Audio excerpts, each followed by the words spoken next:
બધાની સામે અડીખમ ઊભો રહે છે, પણ એની અંદર પણ એક હૃદય ધડકે છે. મોઢા પર મોટી મૂછ રાખીને મર્દ બનતો એ પુરુષ બધાની સામે રડતા ડરે છે.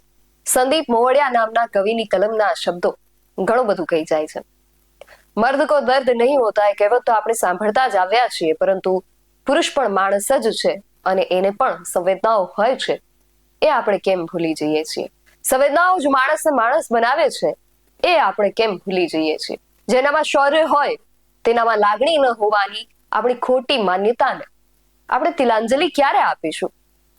જેમ એક સ્ત્રી, માતા, બહેન, પત્ની, પુત્રી જેવા વિવિધ પાત્રો સાથે આપણા જીવનમાં મહત્વપૂર્ણ ભાગ ભજવે છે, એ રીતે પિતા, ભાઈ, પતિ, પુત્ર જેવા પાત્રો નિસ્વાર્થ ભાવે ભજવી આજીવન પોતાના જાતને પરિવાર માટે સમર્પિત કરી દેતા એ પુરુષોના યોગદાનના મહત્વને કેમ એક બાજુ મૂકી દેવાયું? જેને આપણે લાગણીહીન સમજીએ છીએ એ પુરુષો આજે મનની લાગણીઓ વ્યક્ત ન થતા આપઘાતો કરી રહ્યા છે. આજે આંતરરાષ્ટ્રીય પુરુષ દિવસે વાત કરવી છે આત્મહત્યા કરનારા પુરુષોના પ્રમાણમાં થઈ રહેલ ચિંતાજનક વધારા વિશે.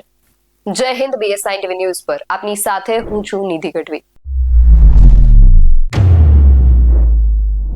આપણા સૌના માનસમાં એક છાપ પડેલી છે કે કોઈ પણ સ્થિતિમાં જે માનસિક રીતે પડી ન ભાંગે એને પુરુષ કહેવાય.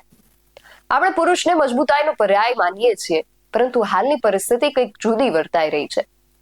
છેલ્લા 5 વર્ષમાં ગુજરાતમાં લગ્ન, કારકિર્દી જેવી સમસ્યાઓના કારણે આત્મહત્યા કરનારા પુરુષોના પ્રમાણમાં ચિંતાજનક વધારો થયો છે. આજે આંતરરાષ્ટ્રીય પુરુષ દિવસ છે, ત્યારે એક ગંભીર વિષય પર વાત કરવી છે કે મનોચિકિત્સકો પાસે વધતા પુરુષ દર્દી અને આત્મહત્યામાં તેમનું વધતું પ્રમાણ ચિંતાનો વિષય બન્યા છે.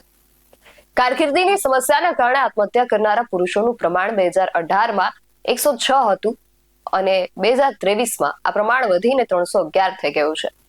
નોકરી ન મળવી, ધંધા રોજગારમાં સમસ્યા જેવા અનેક કારણો આના માટે જવાબદાર છે. પુરુષને ઘરનો મોભી ગણવામાં આવે છે. એ આપણી આ સમાજ વ્યવસ્થામાં પુરુષની માથે પહેલાથી જ કમાવાનું ભારણ હોય છે, અને જ્યારે નોકરી ન મળે કે સારી નોકરી ન મળે, ધંધા રોજગારમાં નિષ્ફળતાઓ મળે, ત્યારે જે માનસિક તણાવ ઊભો થાય છે એ એમને આત્મહત્યા તરફ દોરી જાય છે. 2022માં પ્રેમ પ્રકરણના કારણે 409 જેટલા પુરુષો અને 269 જેટલી મહિલાઓએ આત્મહત્યા કર્યાનું સામે આવ્યું. નેશનલ ક્રાઇમ રેકોર્ડ્સ બ્યુરોના અહેવાલ અનુસાર વર્ષ 2018 થી 2023 દરમિયાન ગુજરાતમાંથી લગ્નને લગતી વિવિધ સમસ્યાઓના કારણે 1303 પુરુષ અને 817 મહિલાઓએ આત્મહત્યા કરી. વર્ષ 2023માં 86 પુરુષો એવા હતા જેમણે લગ્ન નહીં થવા, 19 પુરુષોએ લગ્નેતર સંબંધના કારણે અને 62 પુરુષોએ છૂટાછેડાના કારણે આત્મહત્યા કરી.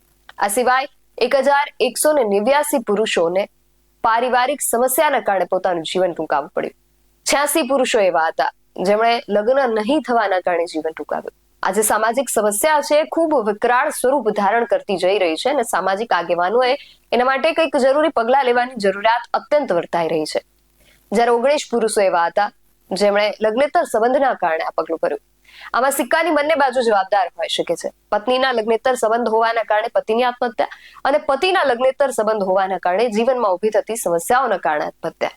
પણ આ બંને જે કારણ છે એના મૂળમાં જે સમસ્યા છે એ લગ્નેતર સંબંધની છે.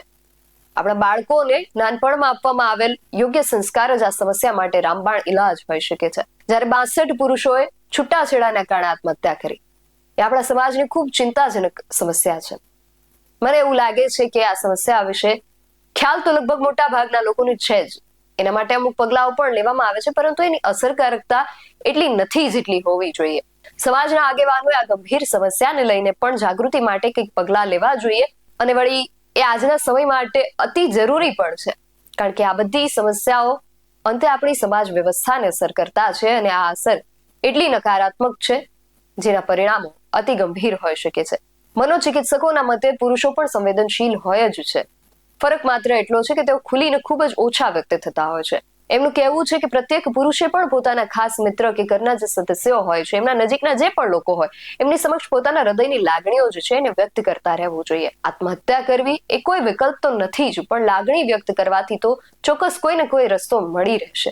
પોતાના હૃદયની વાત પોતાના સ્વજનો સમક્ષ કરવાથી એવું સાબિત થાય છે કે તમે ઢીલા છો કે કઠણ કાળજુ નથી જેવી ખોટી ફિલોસોફિકલ વાતોને એક તરફ મૂકો અને મનની વાત કરતા થાવ. આપણા પરિવારના પુરુષ સભ્યોને આપણે અહેસાસ અપાવવો પણ જરૂરી છે કે પરિવાર માટે એ જે કંઈ કરે છે એ પરિવાર માટે ખૂબ મહત્વપૂર્ણ છે. અને જો ક્યાંક કંઈક કરવામાં કદાચ તમે પાછા પડો છો તો એનાથી તમારી જિંદગી અટકી નથી જતી. લાગણીશીલ હોવું એ માણસ હોવાની નિશાની છે, અને જો તમે લાગણીશીલ છો તો તમે એક આદર્શ પુરુષ નથી એ વહેમને તમારા માનસમાંથી કાઢી નાખજો. તફાવત માત્ર એટલો છે કે માણસે પોતાની લાગણીઓને ક્યાં અને કેટલી વ્યક્ત કરવી એ શીખવું પડે. પછી એ સ્ત્રી હોય કે પુરુષ, માનવ પ્રકૃતિનો આ નિયમ તો બધા માટે સમાન જ લાગુ પડે છે. આ વિષયને લઈને તમારું શું માનવું છે અમને કમેન્ટ કરીને ચોક્કસથી જણાવજો. આવા જ વધુ અહેવાલો સાથે મળતા રહીશું. તમે મારી યુટ્યુબ ચેનલને સબસ્ક્રાઇબ કરવાનું અને અમને ફેસબુક અને ઇન્સ્ટાગ્રામ પર ફોલો કરવાનું ભૂલશો નહીં. બાકી નવી અપડેટ્સ માટે આપ જોતા રહો BSI ટીવી ન્યૂઝ. નમસ્કાર.